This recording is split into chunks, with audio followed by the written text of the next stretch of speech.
he got shocked in his first fight, and he took a loss.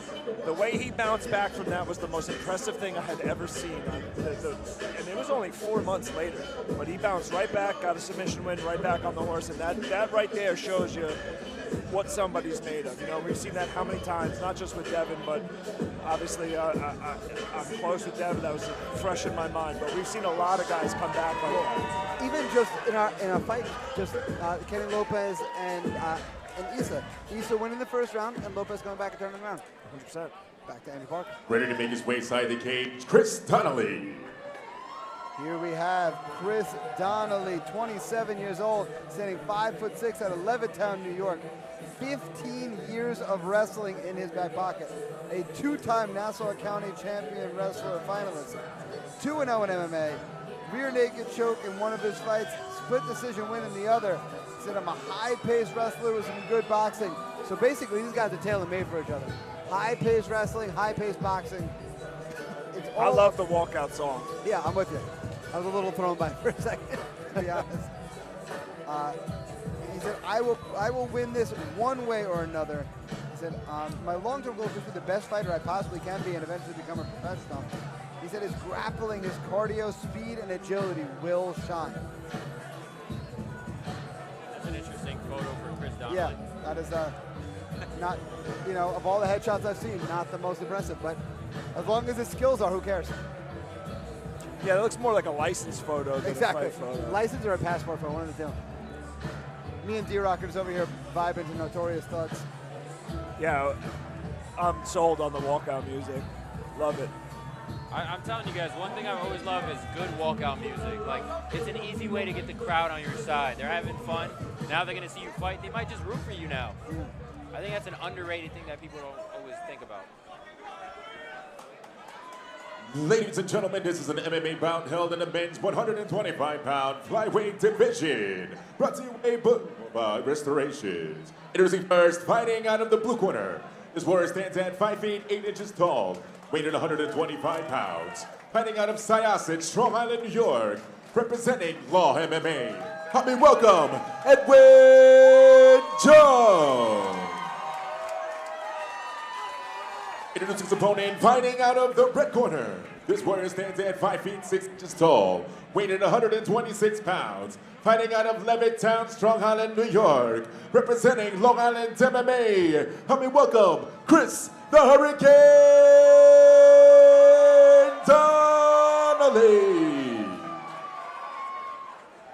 When the action begins, your third person inside the cage and your referee for this contest, Tommy the Warrior Rodriguez.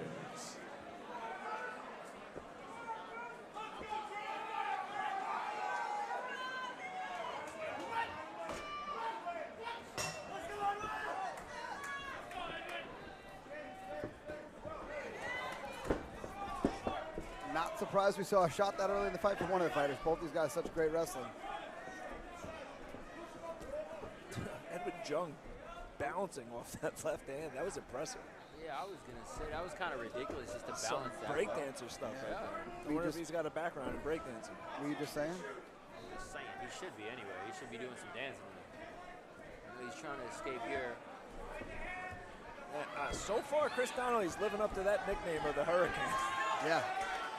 Guy's a perpetual motion machine. Very Tasmanian devil in his approach. Just picking out that ankle again and again and again. And he cut that corner very, very well. Can't tell. He's got that arm trap too on that waist lock. Beautiful job by Donnelly.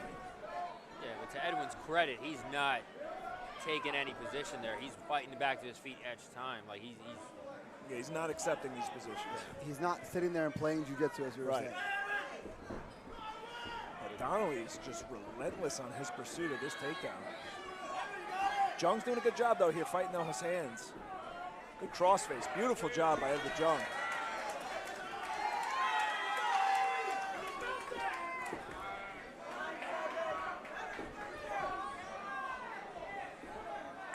Good hips here by Jung.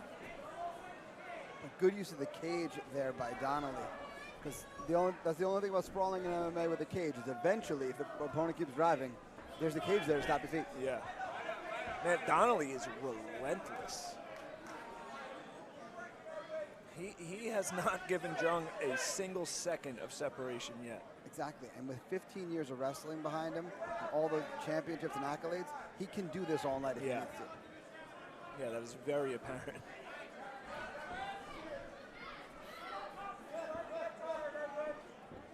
I mean, I know you alluded to Luis fighting Edwin before. I'd like to see Luis and Chris go at it. That would be a fun grapple. That would be a very fun contrast of styles. Oh! Jung's going to suck that leg up. You could have the crucifix here. Wow, Edwin trying to get in on a back take here. Oh, man, he had that arm trapped. I was hoping to see him snatch up that crucifix. Edwin's got to get busy here. Keep punching. Yeah, with only 30 seconds left to work here, he needs to do something drastic to steal this round back. Yeah. Good awareness by Donnelly. Edwin can't fall into the trap of just grappling here. Yeah, keep punching. That's the ticket there.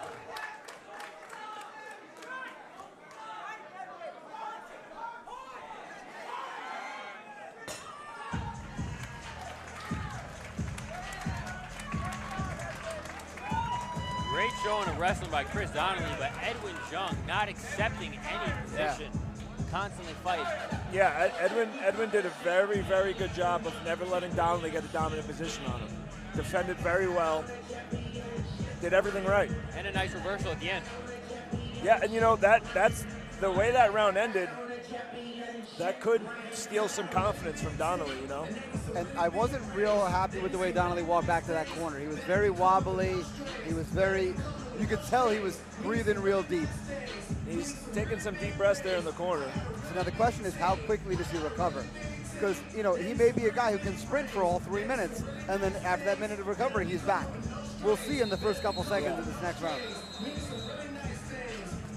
I don't know if there was a single second of separation in that entire round. Yeah, I agree with you. You know, it's got to be a moment where you realize, like, what do I got to do to take this guy down? Like, Edwin is... Oh, there you go. Wow.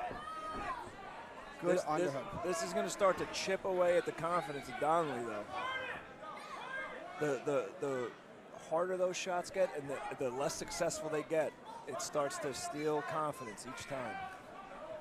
Yeah, and the calmness, the composure by Edwin is something to be admired. Look at this beautiful job with this underhook here.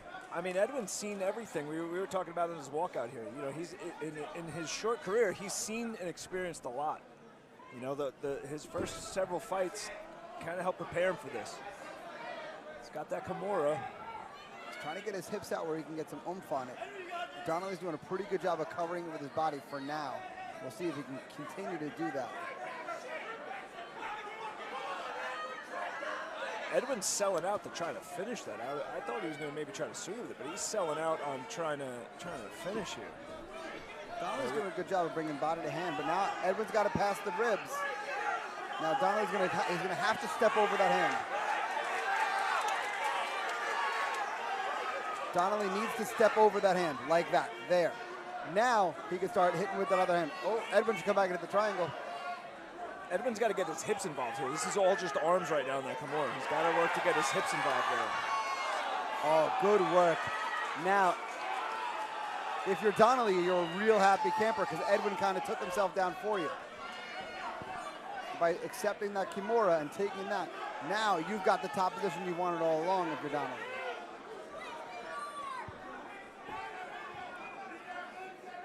Yeah, this is what Donnelly wanted that entire first round, but couldn't accomplish. Edwin back to his feet, but with Donnelly draped all over him. Nice knees. Again, they don't look like much, but they do not feel good. I tell you, I like the calm composure of Edwin. He's laughing right now.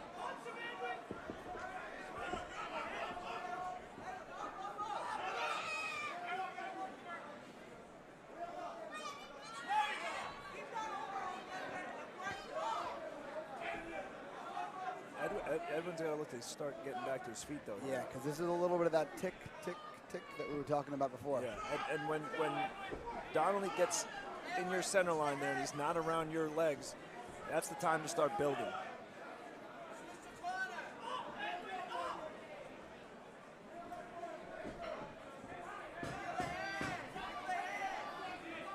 Oh, that's a pretty egregious cage grab there.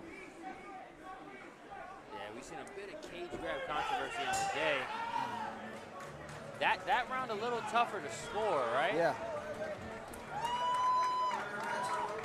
D-Rock, who are you giving that round to? That's a tough round. Yeah. I mean, you know, if you valued the submission attempt, but ultimately to me, it wasn't enough of an attempt, and Donnelly was able to get that dominant position and then kind of hold him against the cage, I think I might have to give it to Donnelly there. Okay. James? I'm torn. I mean, I agree with D-Rock's assessment. I could see how a judge could be swayed by that Kimura attempt, but similar to D-Rock, I didn't feel like it was close enough to fight ending to outdo all of the top control that gave Donnelly. And there was never enough, in my opinion, Donnelly was never in enough trouble. Yeah. You know, he had an attempt set up. I don't know that he ever actually attempted it though. If that makes, you know what I mean? Yeah, that does make a lot of sense. So it all depends on how much that the judges really valued it. Yeah. In their eyes. If they valued it a ton, Edwin might have stole that round. If they think it was the other way around, you could look at it as control in a way, but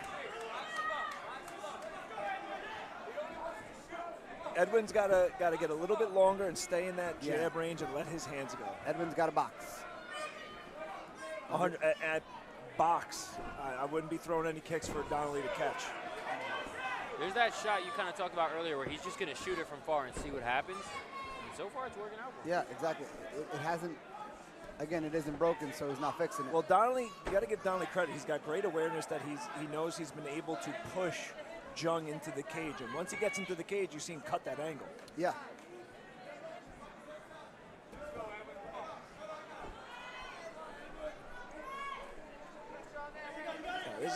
Edwin's really got to start to sell out on getting his hips high.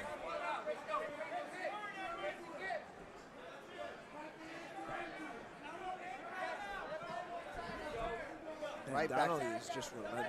Like a dog with a bone, he's just going right after it again and again. Right in front of, is that Big Dan Mergley? I was going to say, is that It big? is. You know, if I'm Edwin here too, I would start throwing some submissions at Donnelly to make him have to adjust. Edwin needs to punch. Yeah. No wrestling here. Start Yeah. punching. There you go. Forget wrestling. Just get off of him and punch. Because Donnelly's going to do that.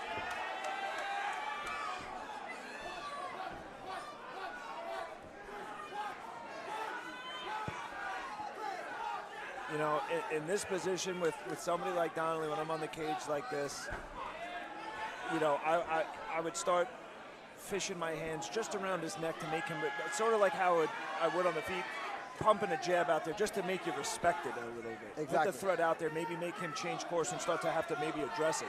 Obviously not from this position, but Yeah. Little threats. They don't have to be things you're going to get a top for right now, but the kind of things that force movement. yeah, variables. Oh. Doesn't have the angle. But see that, a variable. Edwin had to react to it, and it kept him on top that little bit longer. Absolutely. Donnelly not looking to fish that second hook in at all. He's got full wrist control, or at least he had it, and he was using that to maintain his top position. Now some knees would definitely get some love from Dave Torelli. He's right in front of him.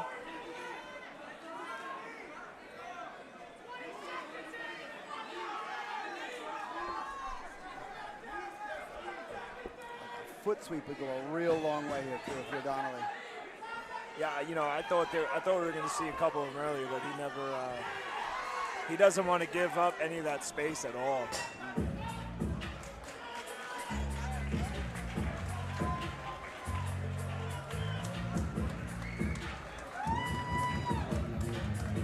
Both really good fighters, man. Yeah. I'd love to see these guys back in. Yeah. I'd like to see almost an opponent swap for the last bout we just saw, right? Maybe be a Chris Donnelly versus Luis Salomon, Edwin Jung versus Kamal Dunkley, something like that. I wouldn't hate that. That'd be fun, right? Yeah.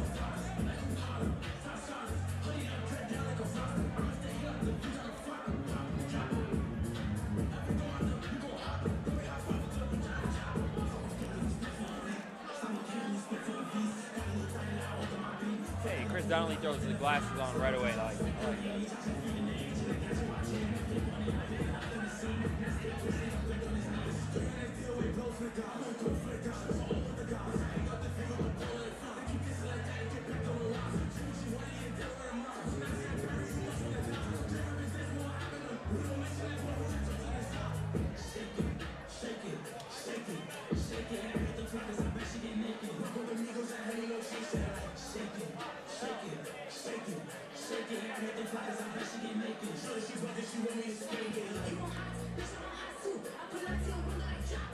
The glasses really, really do change the way Yeah. you see him. Oh Right? my God.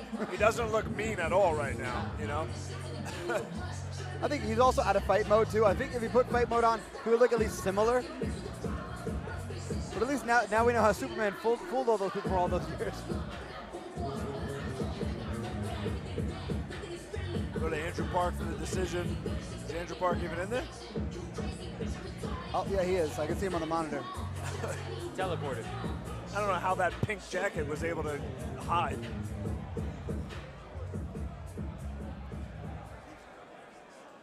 Ladies and gentlemen, after three 3-minute rounds, we go to the judges' scorecard for our decision. Judge A scores the contest 30-27 for the red corner. Judge B scores the contest 29-28 for the blue corner. Judge C scores the contest 29-28 with your winner by split decision, Edwin Jung.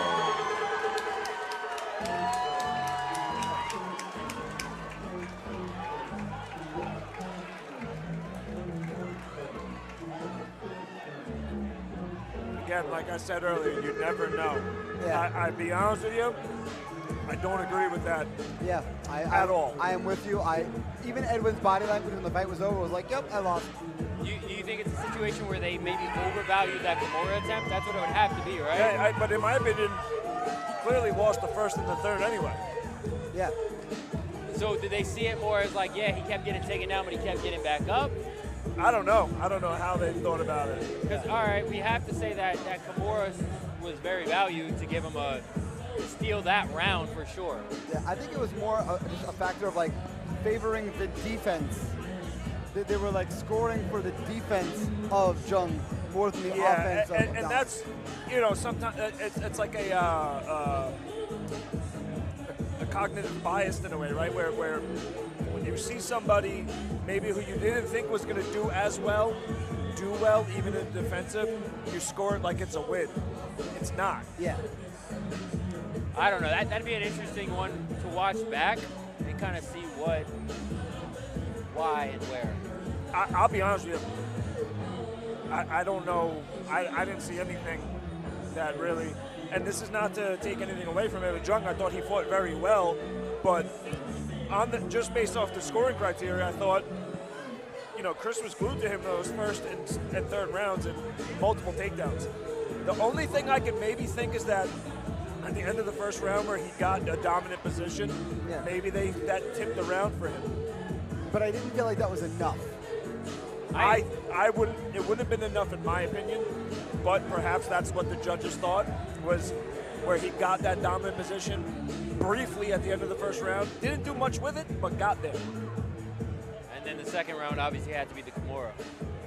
But again, in my opinion, that's not enough to sway the round, but I'm not a judge. Exactly.